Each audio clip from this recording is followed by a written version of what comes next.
Shade the Changing Girl.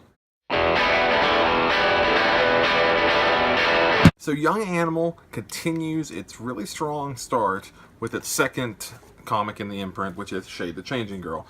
For those who don't know, it's based, well, not so much based on as it has pre-existing history with Shade the Changing Man, a really famous series from the 90s, Vertigo, Peter Milligan.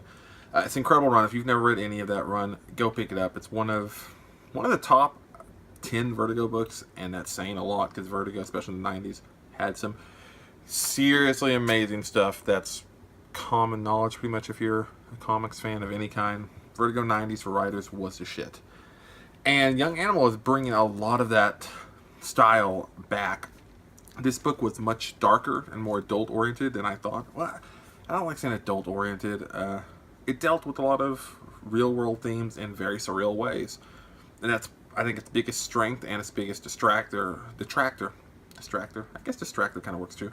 Its biggest detractor for a lot of people is going to be it is very surreal, very much dealing with real problems that people have, from relationship problems to sex problems, drug problems, abuse problems, all that stuff. And this is just the first issue. So we're introduced to Loma Shade, who on her home planet, she is a dropout. She's having a problem with her love life, to say the least. She's a huge fan of Rock Shade. I never know how to say it. Problem with reading something and never hearing it. Well, of course, the original Shade the Changing Man. She's a huge fan of hearing about Earth and of all the stuff having to do with Earth, so she not so much tricks, I guess somewhat tricks a security guard at this museum who she's having a relationship with to let her try on the invest. She, of course, uses it to go to Earth and lets the madness consume her. While there, she inhabits the body of this girl who's essentially brain dead, who also has her own set of problems going on Earth. I'm not going to go into that too much because that would be very spoiler heavy. But yes, there's a lot of dark relationships, good and bad. You can already tell us is going to deal a lot with that. I really loved it. Now, I've talked to a lot of people that didn't. Again, I think the deciding factor is it's very surreal. It's very art housey in a way, and it's very in your face for what it is. It doesn't pull punches, which again, I think some people thought Young Animal might, and Gerard Way wasn't kidding when he said they're not pulling punches.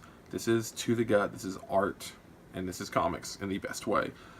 I'm a huge fan so far of this series. I'm excited to see where it goes. I wasn't familiar with any of the creative team. Cecile Castellucci, Marley Zarcone, Kelly Fitzpatrick. Wasn't familiar with any of their work, to be completely honest. I really love it. I think the artwork is great throughout this series so far. That's one issue. Throughout this single book, it's really incredible. I love how they play with the eyes and all the circular imagery from the invest and how that goes everywhere. I really love the wacky, weird, surreal, dark nature of it all, where you never, because of the madness and how it works, you're never sure exactly how it's going to manifest itself if you can't control it, and that's part of it. She's trying to learn how to control the powers while controlling herself, but her powers just happen to be madness. In this world, essentially a living entity that consumes almost everything if you let it. Hyperbole, meta, whatever you want to call it. Knowing she comes from Planet Meta, a lot of weird stuff with that too. And I'm just kind of rambling here, but I wanted to get this video out because I really love Shade the Changing Girl so far. I think it's a solid first issue. I love Doom Patrol. I'm excited for Cave Carson as the cybernetic guy. I'm really excited for Mother Panic. I'm excited to see where this whole line goes. I mean, these are comics that are more made and geared towards people with my sensibilities and my mindset.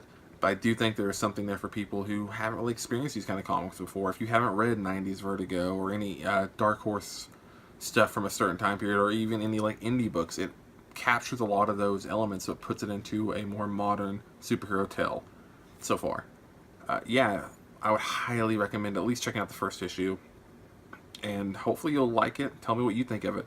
Leave a comment. Tell me what Young Animal comic are you most excited for. I love Doom Patrol. I love this.